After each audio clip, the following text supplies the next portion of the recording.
ایک عیسائی مسلمان دونوں جھگڑا کر رہے ہیں، غوث اعظم گزر رہے ہیں، جھگڑا ہو رہا ہے. عیسائی مسلمان سے کہتا ہے ہمارے نبی عیسیٰ علیہ السلام نے مردے زندہ کیے، تمہارے نبی نے بھی کو کیا تو بتاؤ. مسلمان پڑھا ہوا نہیں تھا، حالانکہ نبی پاک نے بڑے مردے زندہ کیے، پڑھا نہیں تھا، بتا نہ سکا. غوث اعظم کے کان میں آواز گئی تو جا کے عیسائی کا بازو پکڑ کے جھنجھوڑا. فرمانے لگے کیا کہا تم نے؟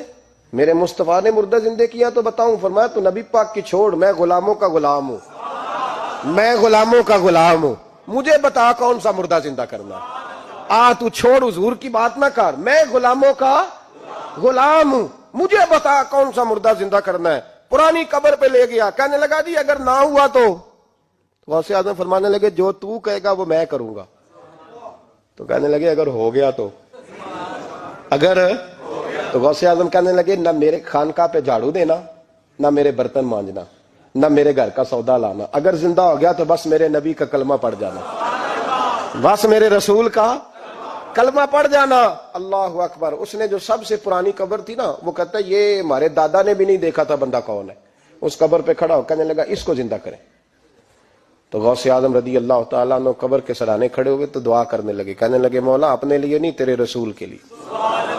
پھر فرمایا قم باذن اللہ، اٹھ اللہ کے حکم کے ساتھ. ایک عورت کلمہ پڑھتی ہوئی کھڑی ہو گئی، کھڑی ہو گئی، اور کھڑی ہو کے اس نے پہلا جملہ کہا تو کمال کر دی. کہنے لگی میرے نصیب دیکھو، میں بنی اسرائیل کی تھی، عبد القادر تیرے صدقے جاؤں، تو نے مجھے کھڑا کیا ہے تو اللہ نے مجھے مصطفیٰ کا کلمہ پڑھنے کی توفیق دے دی. تیرے قربان جاؤں عبد القادر، تیری کیا بات ہے. اب وہ بندہ دوڑ دوڑ کے غوث اعظم کے قدموں میں آیا، فرمانے لگے نا کلمہ میرے مصطفیٰ کا پڑھنا ہے.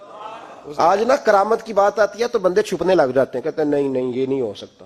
بڑا مدافعانہ سا عمل، بڑا شرمندہ سا لب بولا جادی. وہ غوث پاک ایک دن ایک صاحب کرامت بیان کر رہے تھے تو بڑے جھجک جھجک کے حضور غوث اعظم. میں نے کہا تو بیٹھ، مجھے بیان کرنے دے.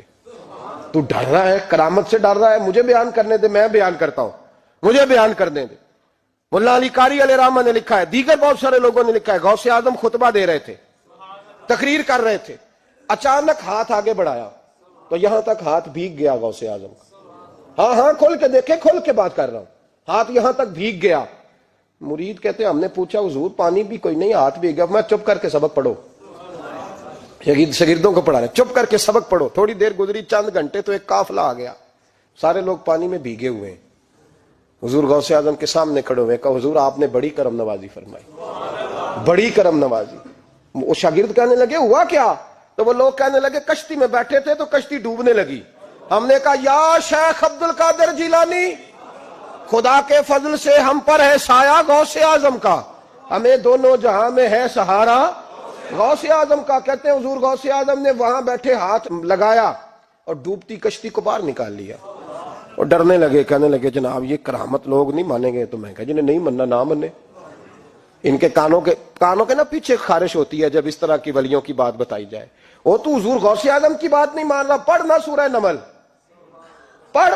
حضرت سیدنا سلیمان علیہ السلام اپنے محل میں بیٹھے دربار میں، فرمایا ملکہ بلقیس کا تخت چاہیے. تم قرآن نہیں پڑھتے؟ ملکہ بلقیس کا تخت چاہیے. تو ایک جن اٹھا، اس نے کہا دربار برخاست ہونے سے پہلے، دربار کے برخاست ہونے سے پہلے، بے شک آپ 5 منٹ میں برخاست کر دیں تخت آ جائے گا. ہزاروں میل دور تھا. پتہ نہیں کہاں قرآن پڑھتے ہو تم. بنی اسرائیل کے ولیوں کی کرامتیں مانتے ہو اور نبی پاک کی امت کی باری آئے تو تمہیں خارش ہوتی ہے. شرمندہ شرمندہ سا لب و لہجہ. ہمارا لب و لہجہ شرمندہ نہیں، اس لیے کہ ہم تو جیتے اور زندہ ہی ولیوں کے نام کی برکت سے ہیں. ہمارے لب و لہجے میں تمہیں شرمندگی نہیں ملے گی. ہم اس طرح بیان نہیں کرتے کہ کوئی کیا کہے گا تو بچ بچ کے جملے. حضرت سلیمان سے کہا آپ کا دربار برخاست ہونے سے پہلے، آپ نے فرمایا نہیں بھائی اس سے بھی پہلے چاہیے. ایک اٹھا، عندہ علم من الکتاب، جس کے پاس کتاب میں سے کچھ علم تھا، پورا علم نہیں تھا اس کے پاس، کتاب میں سے. حضرت آصف بن برخیا تو کہنے لگے حضور میں نہ لے آؤں. تو میں کب لاؤ گے؟ انہوں نے کہا پلک جھپکنے سے نہ. اگر سارے بولے تو لطف آئے گا. پلک جھپکنے سے پہلے. آپ نے فرمایا چل لا کے دکھا.